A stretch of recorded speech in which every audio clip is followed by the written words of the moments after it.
Hey there, card folk. Speed Robo here. New ban list for card fight, both standard and premium, has dropped. So I'm doing this video super quick before I go to work. So we're gonna go over the ban list. I'm gonna tell you what each change does and my general thoughts on that specific change. Then at the end, I'm gonna talk about my thoughts on this ban list and how Bushiroad handled this as a whole at the end. Cool, cool. Let's go. So Anger Blader is restricted to one per deck. This kills Tachikaze as a clan, straight up. Anger Blader was their only good grade 3. It just was. It made Tachikaze actually playable. You now get one Anger Blader. You cannot play Tachikaze. Tachikaze, dead.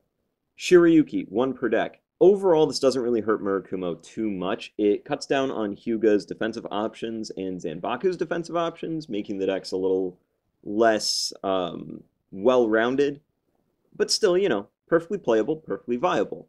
What this kills is, if you really liked Shirayuki because you liked Shirayuki and you had a pure Shirayuki deck, you're going to have to run the Hyuga or Zanbaku now.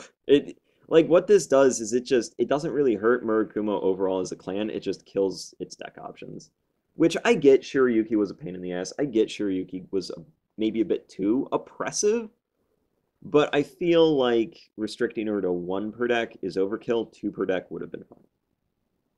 Doreen, Pale Moon, restricted to one per deck. Pale Moon's fine. As a whole, Pale Moon's fine. Silverthorn also still fine. Still a very good deck. It just changes Pale Moon from being effectively playing like a protect deck, where it just gains resources, gains resources, gains resources, and forces it now to play like an actual Excel deck. So this is a change I do think is good. Again, I think 2 Doreen per deck rather than a Dorian. Excuse me, I'm saying Doreen like Doreen the Thruster. Dorian, 2 Dorian per deck would have been fine. 1 per deck I feel is a bit harsh, but this isn't unfair. This is fine. Because again, Silverthorn's still perfectly playable. Pale Moon as a whole, still perfectly playable. Cho-Oh, Narukami, restricted to 2 per deck. Good, I guess. Cho-Oh is one of those cards that's really fucking powerful. Like, honestly, in the whole Vanquisher deck, which Vanquisher, really, really good deck. Honestly, potentially even too good. Just because of how much resource. Because again, it's a huge resource gain in an Excel deck, and I'm not sure we want that. Cho-Oh, not sure he was necessarily the biggest problem, but he was a problem. 2 per deck, fair. Good change. Riviere, Bermuda Triangle, eroded so that her superior ride skill is once per turn. This is my favorite change on here, because Riviere being able to just machine gun herself out was a little too powerful. Because it was, once again, kind of like a Gold Paladin situation, where it's like, oh, I'm going to get gifts, more gifts than you, faster than you could ever do it.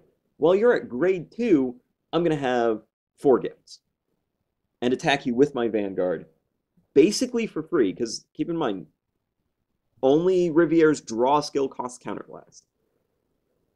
Her superior ride, basically free because you just discard your drive check for it. Yes, her other ones do lose 1 drive, but when you're getting gifts, totally worth it. Excuse me. So, hitting this to once per turn doesn't make the deck unplayable. It doesn't make Riviere unviable, but it makes it balanced. And that's good. That's what we want this list to do. We want this list to balance it out. The Sonata Lisolette choice restriction is now lifted. Who cares? It wasn't even a problem back when they did it. I was like, why? Does this hurt Melody at all? Not really.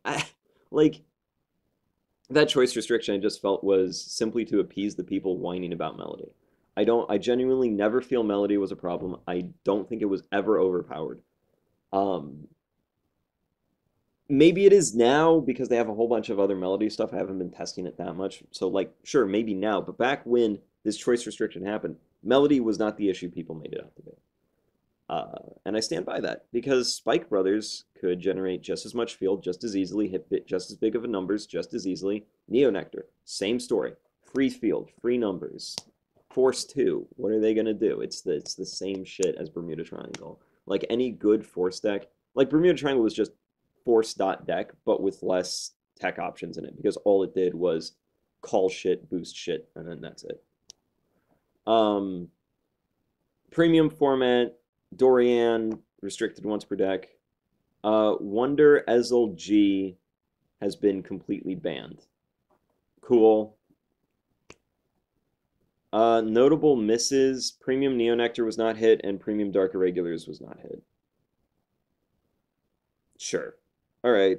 Um, who cares? It's premium. Like, dude, it's premium. If you actually care about the state of premium, don't, because Bushiroad doesn't. Like, yeah, premium's not a format to care about. Like, premium's a format that's super fun casually, but competitively is just always going to be a hot mess.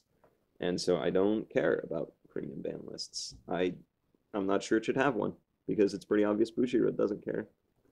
So anyway, my overall thoughts on this ban list. Whoo boy, this is not at all what I expected. Because the last time we had one of these, ban or restriction lists, basically nothing happened. I expected the same thing to happen again because Cardfight Vanguard's standard format is an incredibly balanced game. Every single clan is viable, and I stand by that. They've done a great job keeping the game balanced, keeping the game fun and diverse. And overall, I feel like this is going too far. I feel like this list is too much. I feel like this is a little bit of a Yu-Gi-Oh list where they just swoop in and kill the top decks completely. Like, this is a Konami move. That's what this feels like to me. And they really killed the top decks before they even got a chance to prove themselves.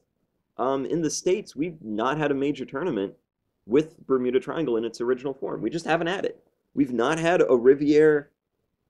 We've not had a full power Riviere event. We haven't even really had a full power Tachikaze event. Or a Vanquisher event. Like, this feels overall, I don't like this. Some of the stuff on this list, like I said, I feel like the Dorian hit was good because that deck's been out for a while. That deck's been doing stuff. I think hitting Dorian and Shirayuki to an extent was a good idea. Taking out Tachikaze as a clan in its entirety, not a good plan. They could have handled Anger Blader much better. Consider errating maybe the first skill to once per turn. Putting that out there. I know the second skill's the big problem, but once per turning the first skill would go away would help. That would help. I know the second skill's the big problem here, but I don't know, maybe. Or maybe just errata to only stand 2 of your rear guards. I don't know. I think an errata probably would have been the better play here. Shirayuki, again, limited to 2 per deck. Or just choice restriction. If you don't like Shirayuki with Hyuga, if you feel like that's the problem, just say, okay, you can't play Shirayuki with Hyuga. Or say you can't play Shirayuki with Hyuga and Zanbaku. Like, you can't do either or. That would have been fine. That would have been just fine, because then pure Shirayuki decks could still do their stuff. Cho hit, I think, is completely fine. They could have done that. And the Riviera errata, again, I think was a good idea. I do think Riviera was too powerful, but this feels preemptive rather than reactionary, and you don't want to do that, because when I read this, I kind of regretted. Part of me regretted buying my Bermuda Triangle stuff. Part of me regretted buying Bushiroad product. And that's not what you want to have happen here, Bushi. This, again, like I said, this feels like a total Konami move. And that's not good. I'd watch out for that.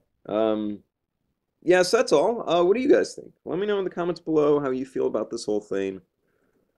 Like, comment, subscribe, and hey, if you want to support the channel, make sure you check out my very own card game, Card Battle Spirit Link. It's on Steam right now, digital card game. You can buy it. We've got our first expansion out. It's really cool. You can buy that too.